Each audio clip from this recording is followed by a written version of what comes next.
안녕하세요. 베리베리팜 라리입니다. 한국에서 블루베리가 가장 많이 생산되는 시기는 노지 블루베리가 쏟아지는 6월 중순부터 7월 한 중순까지의 딱 한 달의 기간입니다. 그래서 요즘 블루베리에 대한 정보를 다룬 컨텐츠를 인터넷과 유튜브에서 많이 찾아볼 수 있는데요.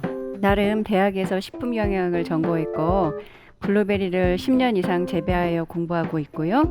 네이버에서 블루베리 학교 카페 매니저를 하고 있는 제가 보기엔 너무 부정확하고 잘못된 정보들이 떠돌고 있어 시중에 거론되고 있는 블루베리에 관련된 정보들에 대해서 팩트 체크를 한번 해보려고 합니다. 뇌피셜로 짜집기 한 것이 아니라 근거가 정확하게 제시되고 검증된 내용들만 다룬 것임을 먼저 말씀드리겠습니다. 인터넷이나 유튜브에 보면 블루베리와 우유는 궁합이 맞지 않아서 함께 먹으면 독이 된다는 얘기가 많던데 사실인가요? 단백질과 블루베리의 항산화 성분인 폴리페놀은 결합을 잘하는 편입니다. 그런 이유로 우유에 있는 단백질이 블루베리의 그 항산화 성분인 폴리페놀과 결합하여 인간 몸 안에서 흡수가 덜 된다는 그런 실험 논문이 있는데요. 그런데 해당 논문의 실험 대상은 단 11명, 딸랑 11명으로 일반화하기에는 표본 집단이 너무 작습니다. 또한 다른 단백질 성분에 대해서는 실험하지 않고 오직 우유하고 물만 가지고 비교 실험을 했는데요. 이 실험 논문에 근거하여 우유와 블루베리를 같이 먹으면 안 된다는 인터넷 정보들이 생겨나고 퍼지고 있습니다.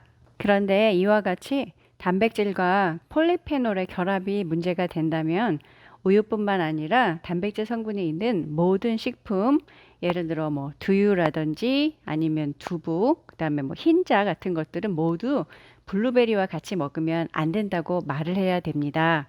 그런데 인터넷상에는 위에 해당 논문에서 문제시되었던 우유 단백질과 블루베리의 폴리페놀 결합 외에도 논문에서는 언급되어지지 않던 어떤 킬레이트와 칼슘과의 결합이나 철분과의 기량작용 등의 이야기들도 나옵니다. 마치 어려운 용어들을 마구 흐트러 놓아서 듣는 사람의 정신을 흐려놓는 듯한 느낌이라서요. 제가 그 관련 정보들을 정리하고 특히 논리가 맞지 않는 부분들을 네이버 카페 블루베리 학교에 정리해 두었으니 더욱 자세한 사항이 궁금하신 분은 한번 읽어보세요. 결론적으로 블루베리와 우유를 함께 마시는 것은 독이 되지는 않고요. 블루베리의 항산화력이 소량 감소될 가능성이 있는 건 사실이지만 우유하고 블루베리를 같이 갈면 덩어리지는 현상을 발견하실 수 있는데요. 이것은 단백질과 블루베리의 폴리페놀 성분이 결합하는 것은 관계없이 우유에 그냥 산이 더해지면 생기는 현상으로요. 이 현상을 블루베리와 우유를 함께 먹으면 독이 된다는 증거 영상으로는 절대로 사용하지 말아주세요. 우유와 블루베리는 궁합이 잘 맞지 않으니 우유 대신 요거트와 갈아 먹으라고 하던데 그럼 요거트와 블루베리는 궁합이 잘 맞는 건가요? 블루베리와 우유를 함께 먹지 말라면서도 그 우유를 발효시킨 요거트와는 궁합이 잘 맞는다는 정보들이 회자되는데요. 그 논리는 우유를 요거트로 만드는 유산균이 단백질을 분해하여 블루베리의 항산화 성분의 흡수를 돕는다는 것입니다. 단백질이 분해되어 아미노산으로 쪼개지면 아무래도 단백질과 폴리페놀 성분과의 친화력이 약해질 테니까 그런 논리의 비약이 가능할 것 같기는 한데요. 미국 농무성에서 발표된 자료를 보면 우유보다 요거트의 그램당 단백질 함량이 훨씬 높고요. 단백질은 우유 단백질과 동일하게 카제인이 80% 이상 구성되어 있음을 알 수 있습니다. 그러므로 우유를 발효시켜 만든 요거트에는 우유와 동일한 단백질이 들어있으므로 우유가 블루베리와 궁합이 안 좋다면 요거트도 안 좋은 게 맞습니다. 다만 위에서 예를 든 논문에서는 요거트에 대한 내용이 없었는데요. 이는 실험 대상이 아니었기 때문이지 요거트에 단백질이 없어서는 아니었습니다. 우유는 안 되고 요거트는 좋다는 뇌피셜의 근거는 아마도 응고 여부 때문이었을 것이라 생각되는데요. 앞에서 말한 것처럼 우유와 블루베리를 갈았을 때의 응고 현상은 단백질과 폴리페놀의 친화력과는 무관하고 산에 의한 반응이었습니다. 그러니까 요거트는 이미 응고되어 있기 때문에 우유와 갈았을 때 응고 현상이 추가로 나타나지 않는 거죠. 아무튼 블루베리를 우유하고 먹었을 때 안토시아닌 흡수가 적을까봐 걱정이 되신다면 조금 더 드시면 되지 않을까요? 그리고 꼭 건강을 위해 약처럼 드시는 게 아니라면 우유랑 갈아 먹던 요거트랑 갈아 먹던 블루베리를 맛있게만 드시면 될 것 같습니다. 냉동 블루베리에 영양 성분이 더 많다고 하던데 블루베리를 냉동하면 안토시아닌이 더 많아지는 건가요? 토마토나 바나나는 파란 상태에서 따도 익어서 노랗게 혹은 붉게 변하여 달달하게 먹을 수 있는 후숙 과일인 반면 블루베리는 초록색일 때 딴다고 그 알이 보라색으로 변하여 후숙이 되지는 않습니다. 그래서 나무에 달려있는 상태에서 광합성을 통해 충분히 전부 보라색으로 다 익은 다음에 수확을 해야 맛있는 블루베리 생과를 드실 수 있는데요. 여기서 살짝 혼동이 되는 것은 블루베리는 수확 후 당도가 더 이상 올라가지는 않지만 살짝 붉은빛이 도는 열매를 수확해도 2, 3일 후에는 완전히 보라색으로 변해 있는 것을 알 수가 있어요.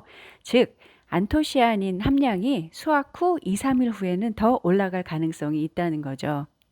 냉동 블루베리의 안토시아닌 함량이 블루베리 생과보다 더 높다는 인터넷 정보들이 회자되고 있는데요. 그건 실험 대상이 된 블루베리 생과가 단순 냉동을 했기 때문에 안토시아닌 함량이 늘어난 게 아니고요. 자연스럽게 2, 3일 후에 착색이 되어 안토시아닌 함량이 늘어날 가능성도 있다는 말씀입니다. 그리고 몇 개월 동안 냉동 보관을 하면요. 냉동고에서 수분 증발을 하거든요. 그래서 전체 중량이 감소한 거에 따라서 동일한 안토시아닌 함량이라도 전체 중량 대비 그 비율이 약간 높아질 가능성은 있어요.